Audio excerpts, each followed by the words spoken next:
So guys, chapter number 17, star and the solar system. उसमें है आपके दो दोस्त लोग। पहेली क्या हुआ? पहेली एंड बूझो। So they are visited their grandparents' village during the summer break. Summer break में पहुंच गए हैं गांव। आफ्टर डिनर, रात का खाना हो लिया है। They went on to the roof of the house. छत पे चले गए। And it was a clear cloudless night. Clean night मतलब आकाश जो था, आपका आसमान जो था वो आपका क्लियर विजिबल था। और गांव में पॉल्यूशन नहीं होता है, रात में लाइट्स नहीं होती है वहाँ पर, स्ट्रीट लाइट्स वगैरह, जिसकी वजह से आपको जो स्काई होता है वो क्लियरली दिखाई देता है। अगर आपने देखा हो, ऑब्ज़र्व किया हो, तो सिटी में जो आप स्काई देख पाते हो और जब गांव में जाकर देखते हैं तो दोनों में डिफरेंस रहेगा। गांव में आपको क्लियरली विजिबल रहता है। They were surprised to see large number of bright stars in the sky. They had never seen such a beautiful scene in the city. City में ये देखने को नहीं मिलेगा। ऑब्वियसली वहाँ पर क्या होता है? पॉल्यूशन। सो पहली वंडर्ड, ये बार बार वंडर्ड हो जाती है तो दे आर वंडर्ड। ओ माँ, आओ, ऐसा वंडर्ड हो गए हो। Good. Why the village sky was so different from the night sky in the big cities? City में जो सिटी में से जो स्काई ऑब्जर्व होता है वो गांव से बिल्कुल अलग क्यों दिखता है? तो फिर आगे उनके ग्रैंडप्पा, ठीक है,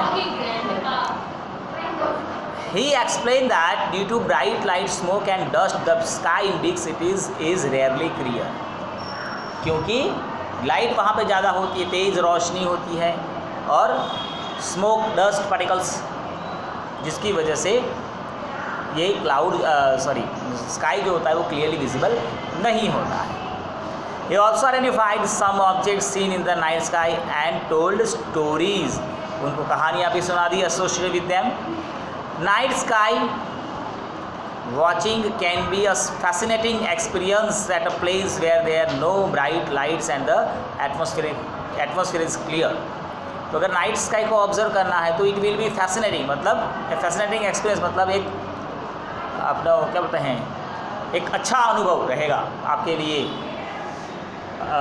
एक्साइटमेंट जैसा, क्योंकि we can see numbers of bright light stars at that time with some planets also. If you know about the night sky, then you can identify some stars, some planets.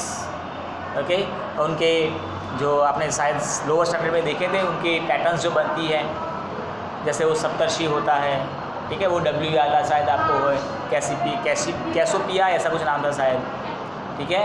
तो ये सब आप जान सकते हैं, देख सकते हैं। इट विल बी फैसिनेटिंग, मतलब एक अच्छा या तो अट्रैक्टिव एक्साइटमेंट रहता है। Look at the sky on a dark clear night, जब अगर मून भी प्रेजेंट नहीं है, तमास, अमावस्या की रात, काली अंधेरी अमावस्या की रात को स्काई को देखना है, ऐसा बोलना भाई। आप स्काई को देखो कब? क्लियर होनी चाहिए नाइट, क्लाउडलेस होना चाहिए, अंधेरा होना चाहिए। अमावस्या की रात हो तो बेटर है, आपको ज़्यादा स्टार दिखाई देगी। तो रेवा दे, you see the entire sky dotted with countless stars, some bright and some not so bright. Observe them carefully and do all them appear to twinkle? No, सारे के सारे ट्विंकलिंग नहीं होते हैं। Do you find any star like object which does not twinkle? दिखाई देगा आपको यहाँ से स्टार ही, लेकिन एग्जैक्टली देखा जाए तो ट्विंकलिंग नहीं करता होगा, ब्राइट होगा, कॉन्स्टेंटली उसके ऊपर से लाइट जैसे निकल रही हो ऐसे चालू होगा। And the objects which do not twinkles, are known as planets. So the moon is the brightest object in the night sky. अब आपने, क्योंकि मून जो होता है वो बहुत पास में होता है, इसलिए वो ज़्यादा ब्राइट दिखाई देता है. एक्जैक्टली वो भी अपनी लाइट को नहीं देता है, वो भी सनलाइट को रिफ्लेक्ट करता है. The stars, the planets, the moon and many other objects in the sky are called celestial objects. आपकी अर्थ को छोड़कर बाकी जो भी आपको आसमान में दिख रहा है, each and every objects are known as celestial objects. And the study of celestial objects and associated with the associated phenomena is called astronomy. आपने देखा होगा, नाम सुना होगा एस्ट्रोनॉमर्स. ठीक है, एस्ट्रोनॉमर्स कौन होते हैं? तो जो आसमान में जाते हैं और स्पेस में जाकर मस्त स्टडी करते हैं सन के बारे में, मून के बारे में, मार्स, प्लैनेट्स, जैसे अपने कहाँ भी मार्स के ऊपर गए हैं या जाने वाले हैं, जा रहे हैं. मून के ऊपर पहला बंदा कौन था? मून के ऊपर नील आर्मस्ट्रॉन्ग ने पहला कदम रखा था. आपको याद हो शायद. दूसरा उसी ने रखा था. क्या वो लंगड़ी लेने गया था? वो लंगड़ी लेकर वापस आया क्या? दोनों पैर उसी के थे, अपने खुद के पर्सनल. तो जो कोई भी स्टडी ये स्पेस रिलेटेड की जाती है वो एस्ट्रोनॉमी कही जाती है, और जो करते हैं उनको कहा जाता है एस्ट्रोनॉमर्स. ठीक है, अवकाश यात्री. In ancient India, our ancestors performed methodical observation of the sky. क्या होता था पुराने समय में? कुछ बस ऐसे स्टोरी बना दी जाती थी और उस स्टोरी के हिसाब से हमारे पास बहुत सारी ऐसी नॉलेज होती थी ऐसे तो. And the knowledge of astronomy was highly advanced for that time, and passage of the sun, stars, moon, planets in the sky helped to devise calendars and almanacs. तो आप देखो कि आपके पास जो एंसेस्टर स्टोरीज बहुत सारी होगी, जैसे राहु शनि के बारे में सुना हो आपने. अब कहाँ है क्या है पता नहीं. राहु, शनि, केतु, ये सब राक्षस होते हैं. अब आपने फॉर एग्जांपल वो सुना हो चंद्र ग्रहण, सूर्य ग्रहण के बारे में, सोलर एक्लिप्स सुना है, तो उनमें वो राहु केतु आ जाते हैं और राक्षस आते हैं, दौड़े खा जाते हैं. ऐसे थोड़ी ना खा जाते हैं, खेतर है क्या? ऐसे खा जाएंगे. खाने के बाद ऐसे कैसे निकालते भी रहते हैं, मतलब डाइजेस्ट भी नहीं करते हैं वो. ठीक है, वो होते हैं. घर पे जाके पूछना राहु केतु कौन है, एल्डर्स को पूछना, यंगस्टर्स को नहीं, उनको भी नहीं पता होगा. यंगस्टर्स को, एल्डर्स को पता होगा. ठीक हो, पता है ना तुम्हें पता है. घर पे जाकर बस आप मुझसे पूछना है. सो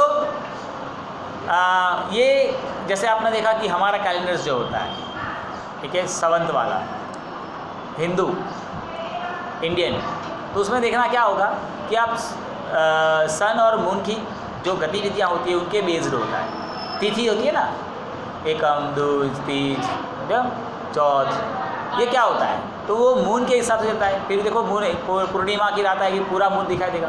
अमावस्या की रात पूरा मून गायब हो जाता है. उसी के मूवमेंट के ऊपर हमारा कैलेंडर बना होता है.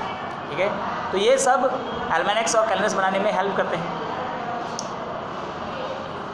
These were often used by people in their day-to-day conduct and a better understanding of climate and rainfall patterns for timely sowing and choice of crops, fixing the dates of seasons and the festivals. आप देखो आपके festivals इसी के ऊपर तो based हैं. दिवाली कब आएगी तो भाई अमावस्या की रात को आएगी. रक्षाबंधन देखो तो पूर्णिमा की रात है. होली पूर्णिमा की रात को. भाई दूज सेकंड को मतलब दूज को आती है. 11 आप देखो आपके हर एक त्यौहार जो होंगे इसी तिथि के ऊपर आधारित होते हैं. आप जब कोई मुहूर्त निकालते रहते हैं शादी का या ओपनिंग का या कोई भी, तो देखो उसमें क्या देखते हैं, तिथि देखी जाती है कि इस दिन को. तो ये सब हमारे लिए बहुत इम्पोर्टेंस होता है. एज वेल एज जो क्लाइमेट्स होते हैं वो भी फार्मर्स होते हैं इससे डिसाइड करते हैं. जैसे बसंत पंचमी क्या होता है तो फार्मर्स जो है वो अपने खेत में हल लगा देते हैं उस समय. तो ये सारे अलग अलग सीजन्स, अलग अलग क्लाइमेट्स, अलग अलग फेस्टिवल्स, अलग अलग आपके जो क्या बोलते हैं सीजन्स, उन सबको ये डिराइव करते हैं. Functions also. So let us also make some observation of celestial objects. तो हम देखें, सबसे पहले हम देखेंगे मून को. तो मून के फेजेस होते हैं। फेजेस मतलब मैंने कहा कि मून जो होता है वो रोज़ एक की तरह का नहीं दिखाई देता है, रोज़ वो अपना शेप चेंज करता है। डेली हमें दिखाई नहीं देगा डेली का, हम लार्ज जब चेंजेस हो जाता है तभी दिखाई देता है, लेकिन डेली के मून में थोड़े थोड़े चेंजेस होते हैं, which are known as the phases of moon. हर 15 दिन में वो बढ़ेगा या तो कम होगा, मतलब उसका शेप 15 दिन में बढ़ता जाएगा, पूरा हो जाएगा, और फिर वो कम होते होते पूरा गायब हो जाएगा, फिर स्टार्ट करता है। और इस तरह से हमारे यहाँ पर 15-15 दिन होते हैं। So is there a change in the shape of the moon every day? Yes it is. Are there days when the shape of the moon appears to be perfectly round? Yes, only one. Are there any days when the moon cannot be seen at all even if the sky is clear? Yes, it is one only. तो पूर्णिमा की रात को चाँद आपको पूरा दिखाई देता है और अमावस्या की रात पूरा चाँद गायब भी हो जाता है, और इन बिटवीन वो बढ़ता है या तो कम होता है। The day on which the whole disc of moon is visible is known as full moon day. Full moon day के दिन आपको पूरा चाँद दिखाई देता है, जिसको आप कहते हैं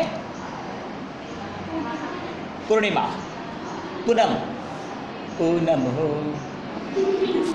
Thereafter, every night, the size of the bright part of the moon appears to become thinner and thinner. पतला होता जाता है, और one day it will be disappear. So, on the 15th day, the moon is not visible, and this day is known as new moon day. नया चांद अब आएगा, आज तो कुछ नहीं दिखाई दे रहा लेकिन अब आएगा। The next day, only a small portion of the moon appears in the sky. This is known as crescent moon. एक पतली सी लाइन, एकम, बीज, त्रिज, चौथ, आटा मतलब हमारी पातली लाइनें दिखाती है, तो उसको बोलते हैं अपन crescent moon. Then again the moon grows larger every day, and on the 15th day once again we get a full view of the moon. तो ये महीने का समय हो गया। हमारे गुजराती कैलेंडर में इसी को महीना कहा जाता है, इंडियन कैलेंडर में एक्सेप्ट ये महीना होता है, मतलब अमावस से दूसरी अमावस या तो पूनम से दूसरी पूनम, ये एक महीना होता है। ठीक है। The various shape of the bright part of the moon as seen during a month are called phases of the moon. चंद्रनी कड़ा यानी केवल वो क्या करता है, तो अपना शेप रोज चेंज करता है, बड़ा होता है, पूरा हो जाता है, फिर छोटा होता है, पूरा गायब हो जाता है, और this are the known as the phases of moon. Phases of the moon play an important role in our social life.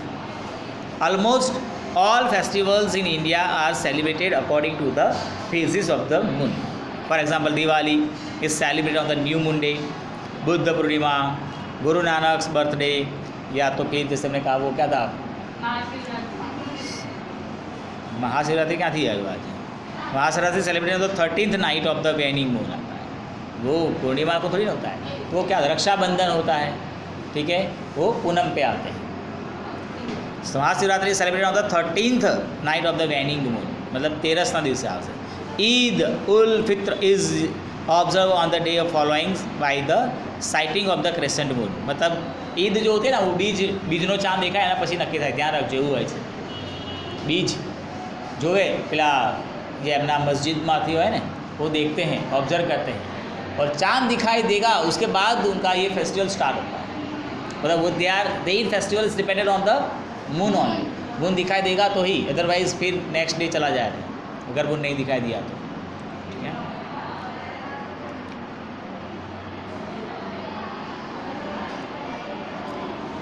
चलो अब आपको यहाँ पर एक एक्टिविटी करनी है जिससे आप मून के फेजेस को ऑब्जर्व कर पाएँ, किस तरह से ये फेजेस होते होंगे। तो इसके लिए आपको ये एक्टिविटी 17.2 जो है वो रीड कर लेनी। चलो कर लो सारे रीड। मून की अपनी तो लाइट है नहीं, ठीक है, वो सन की लाइट को रिफ्लेक्ट करता है। मतलब जितनी लाइट सन की मून के ऊपर गिरेगी और वहाँ से वो रिफ्लेक्टेड लाइट जो है वो अर्थ के ऊपर आएगी। ठीक है, वही पोर्शन आपको दिखाई देने वाला है। अब ये तीनों मोशन में है, मून भी, अर्थ भी, सन भी। ठीक है, सब घूम रहे हैं, सब कुछ घूम रहा है। अब होगा ये कि घूमते घूमते अर्थ के जितने पोर्शन पर मून की रिफ्लेक्टेड लाइट आएगी या तो आप कह सकते हैं कि मून के जितने पोर्शन से रिफ्लेक्टेड लाइट आएगी वो उतना पोर्शन यहाँ से विजिबल होगा। अब ड्यू टू इट्स मोशन, क्योंकि आपका मून जो है वो पूरी अर्थ का एक चक्कर लगा देता है 24 आवर्स में, ठीक है। तो वो जब एक चक्कर लगा देता है तो चक्कर लगाते समय में वो एक ही जगह पर रहेगा ऐसा नहीं होगा, घूमता रहता है, जिसकी वजह से आपको अलग अलग, जैसे आप देखो फिगर नंबर 17.5 के अंदर देखो आप, तो एक साइड सन है, जो रेडिश पोर्शन थोड़ा सा दिख रहा है वो सन है, वो सन के रेज आ रहे हैं, अर्थ दिख रही है बीच में ब्लू, और उसके आसपास में आपको दिख रहे हैं मून के फेजेस। तो अगर अब आप देखो कि अर्थ है, यहाँ पर सन है और यहाँ पर मून है, तो क्या होगा, सन की पूरी लाइट अर्थ के मून के ऊपर गिरेगी और रिफ्लेक्ट होकर वापस आएगी, तो आपको पूरा दिखाई देगा। लेकिन अगर ये मून घूमते घूमते अर्थ और सन के बीच में आ जाता है तो क्या होगा कि सन की लाइट तो आएगी सही, लेकिन वो वाले पोर्शन पर आएगी जो सन के साइड में होगा, जो अर्थ वाले पोर्शन पे तो कुछ नहीं दिखाई देगा। जैसे मैं यहाँ पर खड़ा हूँ, मेरे ऊपर लाइट गिर रही है, लेकिन मेरे पीछे वाले बंदे को थोड़ी मेरी ये लाइट दिखने वाली है, ये तो ये पीछे वाला अंधेरा ही दिखाई देगा। तो वो हो जाता है आपका न्यू मून डे। तो सन और अर्थ के बीच में अगर मून आता है तो न्यू मून डे होता है, और सन और मून के बीच में अर्थ आती है तो फुल मून डे आता है। और बाकी में क्रेसेंट्स हाफ दिखाई देगा, थोड़ा सा दिखाई देगा, वो अलग अलग पोर्शंस आपको इस तरह से दिखाई देते हैं। और ये आपको क्या दिखाई देगा, फेजेस ऑफ मून, ठीक है।